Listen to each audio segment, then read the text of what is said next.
ঢাবি শিক্ষার্থী মোহাম্মদ সাদ আহমেদ হাতের কারুকাজে যেন তার অপরূপ এক মহিমা। নিজ হাতে বাংলাদেশে সম্ভাব্য কিছু নমুনা টাকা তৈরি করে তাক লাগিয়ে দিয়েছেন দেশ জুড়ে, যা নিয়ে রীতিমতো ঝড় চলছে সামাজিক যোগাযোগ মাধ্যমে। তার টাকায় আছে দেশের বীর পুরুষগণ, ইতিহাস আর ঐতিহ্য, যা নিয়ে প্রতিনিয়ত প্রশংসা কুড়াচ্ছেন মেধাবী এই শিক্ষার্থী।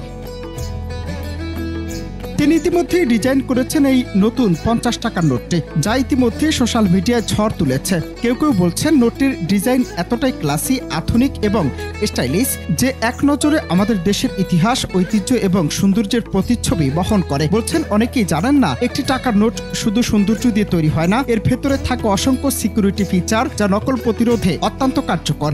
এই ডিজাইনটির ভেতরে যদি সঠিক সিকিউরিটি ফিচারগুলো যুক্ত করে প্রিন্ট করা হয়, তাহলে এটি হতে পারে বাংলাদেশের সবচেয়ে আকর্ষণীয় এবং আধুনিক নিরাপদ নোট।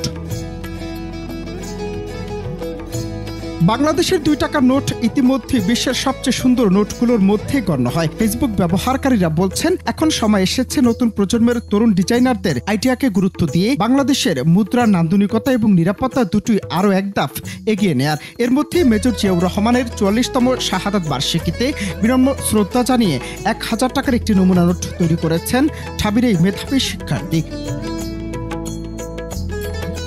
শুধু তাই নয়, তার এই নমুনা টাকার সৌন্দর্যের অববাহিকায় জায়গা পেয়েছে দেশের ইতিহাস, ঐতিহ্য এবং যুগ যুগের ঐতিহাসিক স্বাক্ষরকারী বীর পুরুষগণ। তার তৈরি ভাইরাল নমুনা টাকার নোটটি সামাজিক যোগাযোগ মাধ্যমে পোস্ট করে সাদ লিখেছেন, বাংলাদেশ ব্যাংকের নতুন 50 টাকার ইউরোপীয় স্টাইলে ডিজাইন করলাম নমুনা ব্যাংক নোট।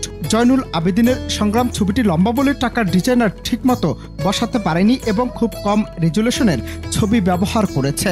সংগ্রাম ছবিটির মতো লম্বা ছবি ইউরোপীয় স্টাইলে কিভাবে ব্যাংক নোটে ডিজাইন করতে হয় সেটির একটি নমুনা দিলাম। আর এতেই যেন হাজারো মানুষের মনের গহীনে আলিঙ্গন পেলেন ঢাবি শিক্ষার্থী সাদ।